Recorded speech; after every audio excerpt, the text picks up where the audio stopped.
ची सगळ्यात मोठी राजकीय खळबळ उडवणारी बातमी। चार्टर्ड विमानानं ठाकरेंच्या शिवसेनेचे 2 खासदार दिल्लीला रवाना झालेत। संजय जाधव आणि संजय देशमुख दिल्लीला रवाना झालेत। या क्षणाची मोठी बातमी आपल्यापर्यंत येते। ठाकरे गटात पुन्हा एकदा बंडाचे वारे वाहू लागलेले आहेत। वेगळा गट स्थापन होण्याची शक्यता आहे। सुरुवातीला 5 खासदारांची असणारी चर्चा आता हळूहळू त्या चित्रापर्यंत पोहोचते। चार्टर्ड विमानानं ठाकरेंच्या शिवसेनेचे 2 खासदार दिल्लीला रवाना झालेले आहेत। ठाकरेंच्या ऑनलाईन बैठकीत अनुपस्थित असणारे 2 खासदार हे आता दिल्लीला रवाना झाले आहेत। संजय जाधव आणि संजय देशमुख हे आता रवाना झाले आहेत। दरम्यान ऑनलाईन बैठकीला उपस्थित राहून आपण ठाकरेंसोबत असण्याचा दावा करणारे खासदार आता मात्र वेगळा गट स्थापन करण्याच्या शक्यतेवर पोहोचलेले आहेत। संजय जाधव संजय देशमुख दिल्लीला रवाना झाले आहेत। या क्षणाची मोठी बातमी। पुन्हा एकदा ठाकरे गटाला नव्या बंडाचा दणका मिळतो की काय अशी शक्यता निर्माण झालेली आहे। या क्षणाची मोठी बातमी। ठाकरेंच्या शिवसेनेमधून फुटणाऱ्या गटाला केंद्रात मंत्रिपद हवंय। मोठी बातमी। फुटणाऱ्या गटाला मंत्रिपद देण्याचा शब्द दिल्याची माहिती समोर येते। त्यामुळे ठाकरेंच्या गटात आता पुन्हा एकदा बंड होण्याची शक्यता निर्माण झाली आहे। पण मंत्री कोण होणार यावरून फुटणाऱ्या गटात रस्सीखेच सुरू आहे। 3 ते 4 खासदार हे मंत्रिपदासाठी अडून बसल्याची चर्चा आहे। ठाकरेंच्या शिवसेनेमधून फुटणाऱ्या गटाला केंद्रात मंत्रिपद हवंय आणि याच मंत्रिपदासाठी पुन्हा एकदा ठाकरे गटात फूट पडण्याची शक्यता निर्माण झाली आहे। या क्षणाची आणखीन एक मोठी बातमी। ठाकरेंच्या शिवसेनेचे 4 खासदार उद्या दिल्लीत आहेत। खासदार अरविंद सावंत आणि राजाभाऊ वाजेंचा उद्या दिल्ली दौरा आहे। शिवसेना पक्षाचे 4 खासदार उद्या संसदीय बैठकीसाठी दिल्लीत रवाना होत आहेत। शिवसेना ठाकरे पक्षाचे खासदार अरविंद सावंत आणि राजाभाऊ वाजेंचा उद्या दिल्ली दौरा आहे। त्याचसोबत संजय राऊत अनिल देसाई दिल्लीत दाखल होत आहेत।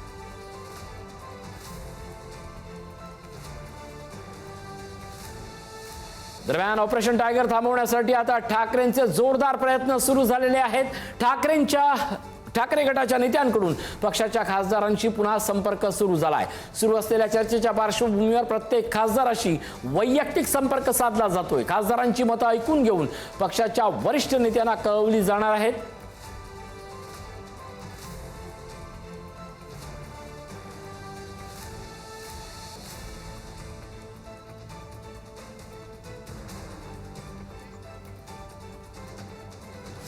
आपल्यासोबत आमचे प्रतिनिधी शिवाजी काळे जोडले जात आहेत। शिवाजी, मोठी बातमी येते आहे। ठाकरे गटाचे 4 खासदार वेगळा गट करण्याच्या प्रयत्नात असल्याची बातमीवर आता जवळजवळ शिक्कामोर्तब होतोय। पण हे नेमकं काय आहे? हे ऑपरेशन टायगर आहे की तृणमूल काँग्रेसचा पार्ट 2 आहे? नेमकं चित्र काय समोर येत आहे? खरं तर हे ऑपरेशन याला म्हणता येणार नाही आणि तृणमूल काँग्रेस प्रमाणेच यांना जे त्यांचे समूह तयार होतोय त्या समूहाला कुठेतरी मर्ज करावं लागणार आहे सर्वोच्च न्यायालयाच्या आदेशानुसार। त्यामुळे यांना वेगळा गटही स्थापन करता येणार नाही। आता हे गट स्थापन करू शकत नाही आणि यांचे जे सगळ्या खासदारांचं एकत्रित समूह जो तयार होतोय, जो गट तयार होतोय, याला शिंदे यांच्या पक्षातच मर्ज केलं जाईल। यांना इतर दुसऱ्या कोणत्याही पक्षामध्ये मर्ज करता येणार नाही आणि यासाठी शिंदे यांनी प्रयत्न केलेले आहेत। त्यामुळे ते त्यांच्याच पक्षामध्ये मर्ज करतील। एकंदरीत जर पाहिलं गेलं तर आता हे सर्व खासदार जे आहेत ते एकत्र येताना पाहायला मिळत आहेत। मात्र आम्ही एकत्र आलो तर आम्हाला काय मिळणार आहे हा सगळ्यात मोठा प्रश्न त्यांनी उपस्थित केला आहे।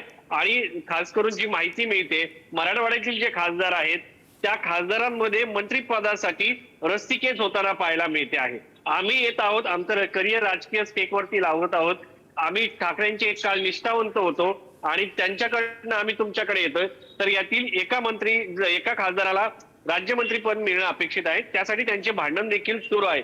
एकंदरीत या भांडणावरून एक गोष्ट लक्षात येते, ते म्हणजे ना जनतेच्या विकासासाठी ना स्वतःला निधी मिळत नाही म्हणून याच्यासाठी हे बाहेर पडलेले नाहीत। यांना मंत्रिपद हवं आहे म्हणून यांचे प्रयत्न सुरू आहेत, असं एकंदरीत आपल्याला पाहायला मिळतंय। नक्कीच शिवाजी, या सगळ्या विषयावर आपण बोलूया। आपल्यासोबत पुढारीच्या मल्टीमीडिया संपादक मृणालिनी नानिवडेकर आपल्यासोबत जोडल्या जात आहेत. मृणालिनी मॅडम, मोठी बातमी येते, अखेर ठाकरे गटातल्या फुटीवर आता जवळजवळ शिक्कामोर्तब होण्याची शक्यता निर्माण झाली आहे. कारण 2 खासदार हे दिल्लीला चार्टर्ड विमानाने निघालेले आहेत. तर अशा घटना आणि घडामोडी दिल्लीत वाढत आहेत. नेमक्या काय अपडेट मिळत आहेत? एक तर आपण लक्षात घेतलं पाहिजे की ठाकरे गट हा फुटणार हे सरळ सरळ दिसत होतं. तो केव्हा फुटणार त्याची गणित मात्र मांडता मेटाकुटीला आपण सगळेच जण येत होतो. आता ती सगळी अस्वस्थता आणि ती उत्सुकता संपते आहे आणि हा गट अस्तित्वात येणार हे लक्षात घेत आहे. शिवसेना उद्धव ठाकरे अर्थातच त्यांच्या मित्रांसह त्यांच्या सहकार्यांसह ती फूट थांबवता येईल का या दृष्टीने प्रयत्न करत आहे. त्यासाठी एखादा न्यायालयाचा मार्ग अवलंबणं आणि स्वतःबरोबर त्यांचे जे 4 लोक राहिलेली आहेत ज्यांची नावं आपण आता उत्तमरित्या सांगितली त्याकडे लक्ष देणं एवढंच सध्या हातात राहिलेलं आहे. ही सगळी मंडळी आपण ज्याप्रमाणे सांगतो एकनाथ शिंदे यांच्या पक्षात जाण्याशिवाय त्यांना कोणताही पर्याय नाही आणि त्यासाठी ज्या काय घडामोडी होतील त्या कदाचित दिल्लीत उद्या होऊ शकतील. 19 तारीख हा शिवसेनेचा वर्धापन दिन आहे.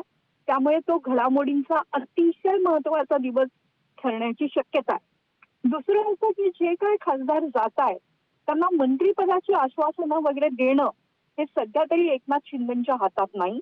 भारतीय जनता पक्षाकडे येणाऱ्यांचा ओघ प्रचंड आहे.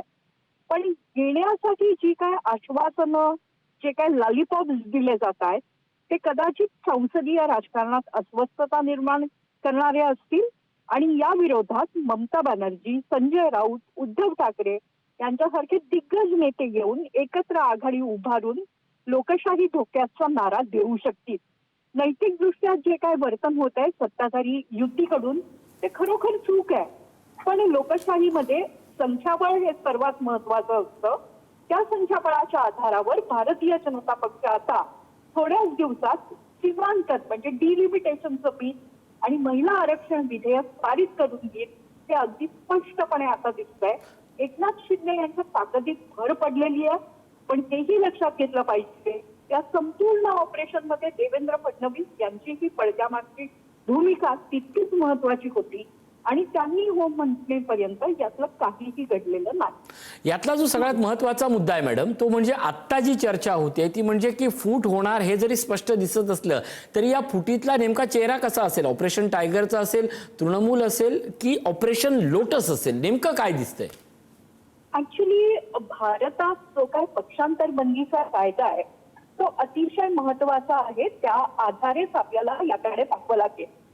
10th शेड्यूल असं म्हणताय की कोणताही पक्ष हा पॉलिटिकली त्यांच्या पॉलिटिकल विंगनुसार फुटला गेला पाहिजे. ज्या कलमाला महाराष्ट्रात यापूर्वी जे झालं होतं तेव्हा हरताळ फासला गेला होता त्याबद्दलची जी काही याचिका आहे ती न्यायालयात अजूनही प्रलंबित आहे. त्यामुळे आता जे काय फूट होईल की आपण त्याला ऑपरेशन टायगर म्हणायचं, ऑपरेशन लोटस म्हणायचं, ऑपरेशन डुल्फ म्हणायचं, ही नावं वेगळी असतील पण यांना कुठल्या तरी एका पक्षात 2/3 बहुमत मिळून विलीन व्हावं लागेल आणि ते विलीन होण्यासाठी सध्या एकनाथ शिंदे यांचा पक्ष सर्वात शोभेचा आहे. कारण भारतीय जनता पक्ष शिवसेना ही एकनाथ शिंदेची आहे, उद्धव ठाकरेंची राहिलेली नाही असं वारंवार सांगायचा प्रयत्न करतोय. त्यामुळे 2/3 मंडळी बाहेर निघतील ती एकनाथ शिंदे यांना जाऊन मिळतील आणि एकनाथ शिंदे यांनीच यासाठी जे काय प्रयत्न गेले 5 ते 6 महिने चालू ठेवले होते ते प्रत्यक्षात येतील अशी आत्ताची स्थिती आहे. यातला आणखीन एक महत्त्वाची गोष्ट आणि ती सगळ्यात मोठी चर्चा होते ती म्हणजे 3 ते 4 खासदार हे मंत्रिपदासाठी अडून बसल्याची चर्चा आहे. या बातमीच्या अनुषंगानं नेमकं हे जे समोर येणारं चित्र असेल ते कसं असेल?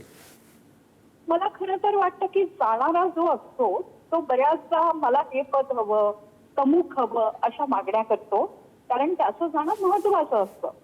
पण भारतीय जनता पक्ष ज्या पद्धतीचा पक्ष झालाय त्यामुळे तो एखाद दुसऱ्याच्या मागण्याच्या वृत्तीकडे अजिबात लक्ष देणार नाही. तुमचं योग्य ते करतो असं सांगितलं जाईल पण म्हणून यांना मंत्रिपद मिळतीलच याची आत्ता या क्षणी कोणतीही खात्री दिलेली नसेल, कोणताही शब्द दिला गेलेला नसेल. आपण एक एक उदाहरण घेऊ. खरं तर त्यांनी अजून पक्ष सोडलाय का आपल्याला माहित नाही.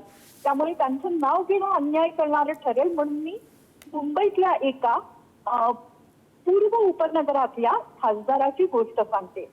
हे खासदार बाहेरून गेलेले आहेत, पण ते आज शिवसेनेतून निवडून आलेले आहेत. त्यांच्या तिथे भारतीय जनता पक्षाला उमेदवारी मिळत होती, त्यामुळे त्यांनी क्रॉस ओव्हर केलं तरी त्यांना उमेदवारी मिळेल का याची खात्री नाही. म्हणून ते त्यांच्या मुलीसाठी आमदारकीचा शब्द मागतात. प्रत्येकाचा फॉर्म्युला वेगवेगळा असेल आणि प्रत्येक केस ही वेगळ्या प्रकारे खासदार म्हणून त्याला काय द्यायला हवं याची डीलिंग किंवा याच्या गोष्टी आतापर्यंत निश्चितपणे अंतिमतः अगदी एकूणच या सगळ्या पार्श्वभूमीवर समोर नेमक्या कोणत्या घडामोडी घडत आहेत आणि त्याचं राजकारणातलं नेमके पडसाद काय ते पाहणं महत्त्वाचं ठरणार आहे. धन्यवाद या सगळ्या अपडेटबद्दल.